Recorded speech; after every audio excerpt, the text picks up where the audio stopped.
another question.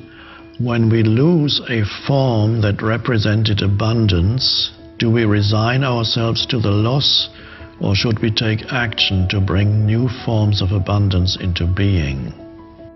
Some people just die, and horribly. Yeah, life's rough, no doubt about it. And if good luck comes your way, then you should be grateful for it. And if happiness manages to manifest itself, you should be grateful for that too. Well, I think the deck is stacked against everyone to some degree because life is very difficult and we all die. But some people do have it harder than others. And all of us have it very hard at some times in our lives. It's like, well, what's the alternative? You take responsibility for that and try to struggle uphill because the alternative makes everything worse. It's not like it's fair. I know perfectly well that people have brutal lives. I've been a psychotherapist for 20 years. I've seen things you can't imagine, horror shows that you can't fathom, and people who have been hurt in so many ways, so many dimensions. It's like, bitter? Should they be bitter? Should they be resentful? Should they become violent? These things don't help.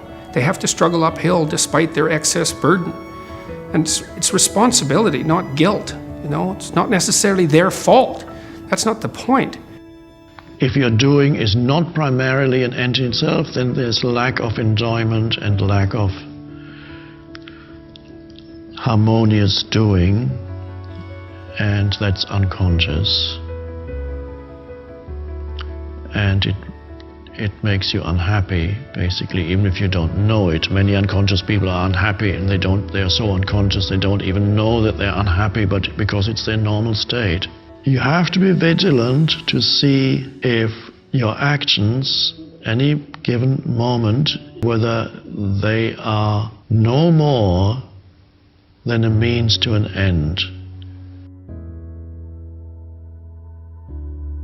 Underneath the superficial self, which pays attention to this and that, their galaxy is a function of all other galaxies. And that vast thing that you see far off with telescopes, and you look and look and look, one day you're going to wake up and say, why, that's me. And in knowing that, you see that you never die. That you are the eternal thing that comes and goes, that appears now as John Jones, now as Mary Smith, now as Betty Brown, so it goes forever and ever and ever and ever. When you stop thinking, there's a wonderful thing that happens in the brain when we become nobody, no one, no thing, nowhere, no time. That's the moment where we shut the mechanism down of thinking, and by focusing on nothing, on space, there's a recalibration of the nervous system back to more order, back to more wholeness, back to more oneness. And the closer you get to singularity, to source, to oneness, to wholeness, to absolute, whatever you want to call that, and you're creating from the field instead of from matter, every thought in the quantum produces a frequency. So the thought of your wealth in the quantum should produce the frequency or the feeling of abundance. And if you can experience the feeling of that ahead of the actual event, you're beginning to change information in the field. Keep doing that. Thought objectifies and conditions reality. So you create a thought form, and in time, all of a sudden, you start having these synchronicities and these outcomes in your life.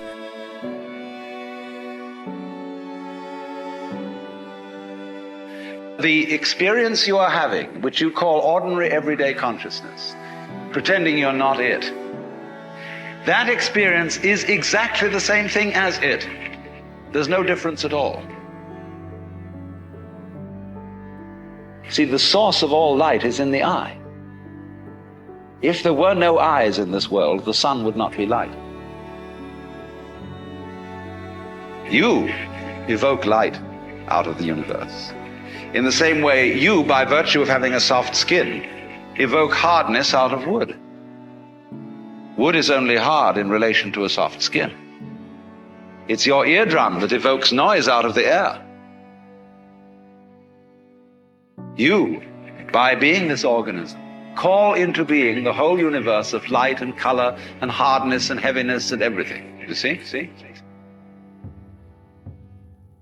You know what the end is that you want to achieve, but your primary concern is the doing, the smallest thing, and then your life is of high quality. Every action has a certain aliveness and presence to it. It's not stressed. It's not done with reluctance. It's not done with impatience. It's not done with irritation. All this, can't you see how that lowers the quality of your life, all those things? But it's so normal. But you can do the same thing. Why bring all that to the action, the irritation, the stress, the dislike, the impatience, the complaining? Why? What purpose does it? It has no real purpose, except it strengthens your false sense of self.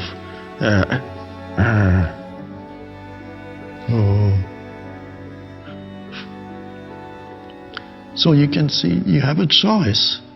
You can do the same. Even if you do nothing to change your life on the external level, let's say everything that you've been doing so far, you carry on doing it, but you bring a completely different, you take out all the resistance patterns from what you've been doing. You take out all the complaining and the wanting to be somewhere else and the irritation and the impatience and the stress.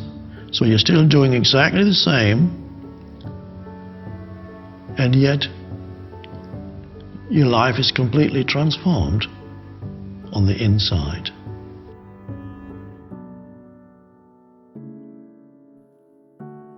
Every one of us is an aperture through which the whole cosmos looks out.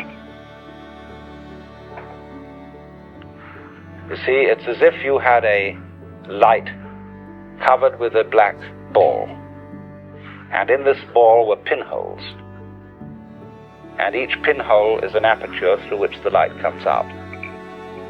So in that way, every one of us is actually a pinhole through which the fundamental light, that is the existence itself, looks out.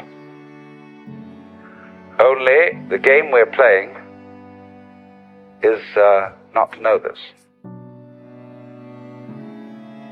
Therefore, that what you call the external world is as much you as your own body.